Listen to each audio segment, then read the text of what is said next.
నీతిమంతునికి ఏ ఆపదయు సంభవించదు.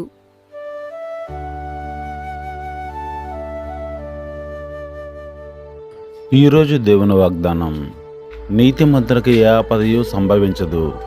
పరిశుద్ధ గ్రంథంలో నుంచి సామెతల గ్రంథము 12వ అధ్యాయము 21వ వచనం నుండి తీసుకోబడింది.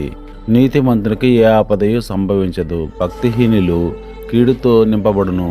ప్రియులారా, ఈ వాక్యం యొక్క అంతరార్థం మరియు ప్రాముఖ్యతను కొన్ని ముఖ్యమైన బిందువుల ద్వారా అర్థం చేసుకుందాం. దైవిక రక్షణ, దేవుని మార్గంలో నీతిగా జీవించే వారిని ఆయన ఎల్లప్పుడూ తన రెక్కల క్రింద భద్రపరుస్తాడని ఈ వాక్యం భరోసా ఇస్తుంది.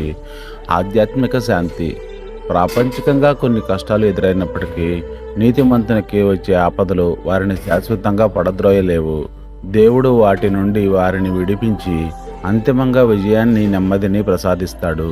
కృప మరియు విశ్వాసం, కీడు సంభవించినప్పుడు కూడా నీతిమంతుడు దేవునిపై నమ్మకం కోల్పోడు. ఆ విశ్వాసమే అతనికి ఒక షీల్డ్గా మారుతుంది, అంటే రక్షణ కవచంగా మారుతుంది అని అర్థం.